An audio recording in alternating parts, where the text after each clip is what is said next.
നല്ല തണുപ്പുള്ള ക്ലൈമറ്റിൽ നല്ല ചൂടോട് കൂടിയിട്ട് കുടിക്കാൻ പറ്റിയൊരു അടിപൊളി സൂപ്പാണേ. ഒരു 8-10 നല്ല ചുവന്ന പഴുത്ത ടൊമാറ്റോ എടുക്കണം. അതൊന്ന് കട്ട് ചെയ്ത ശേഷം കുറച്ചധികം വെളുത്തുള്ളി അല്ലിയും, ഒരു ചെറിയ പീസ് ഇഞ്ചി, ഒരു സവാള, ഒരു ക്യാരറ്റ്, കുറച്ച് മല്ലിയില, ഇത്രയും കൂടി കട്ട് ചെയ്തിട്ട് നമുക്കിതെല്ലാം കൂടിയിട്ട് പ്രഷർ കുക്കറിലേക്ക് ഇട്ട് കൊടുക്കാം. അപ്പോൾ ഇഷ്ടപ്പെടാണെങ്കിൽ ലൈക്ക് ചെയ്യാനും ഷെയർ ചെയ്യാനൊന്നും മറന്നു വരുത് കേട്ടോ. ഇനി ഇതിലേക്ക് നമുക്ക് പാകത്തിനുള്ള ഉപ്പും, ഒരു 5-6 മണി കുരുമുളക്, കുറച്ച് 2-3 ഏലക്കായ, ബേ ലീഫ് 2 ഇട്ടിട്ടുണ്ട്. ഒരു 5-6 വിസിൽ വരെ വേവിച്ച ശേഷം തണുത്തിട്ട് ഈ ബേ ലീഫ് മാറ്റിയിട്ട് നമുക്ക് മിക്സിയുടെ ജാറിലിട്ട് അരച്ചിട്ട് അരിച്ചൊഴിക്കണേ. ഒരു പാനിൽ 2 ടേബിൾ സ്പൂൺ പഞ്ചസാരയും കുറച്ച് ബട്ടറും ഇട്ട ശേഷം ഒന്ന് തിള വരുമ്പോഴേക്ക് ഫ്രഷ് ക്രീമും കൂടി ഇട്ടെടുക്കാം.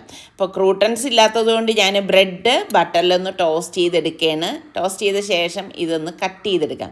ശരിക്കും പറഞ്ഞാൽ ക്രൂട്ടൻസ് ഉണ്ടെങ്കിൽ അത് തന്നെയാണ് നല്ലത് കേട്ടോ. അങ്ങനെ നമ്മളുടെ അടിപൊളി ടൊമാറ്റോ സൂപ്പ് ഇവിടെ റെഡി ആയിട്ടുണ്ട്. ഇഷ്ടപ്പെട്ടാൽ ലൈക്ക് ചെയ്യാൻ മറക്കരുതേ.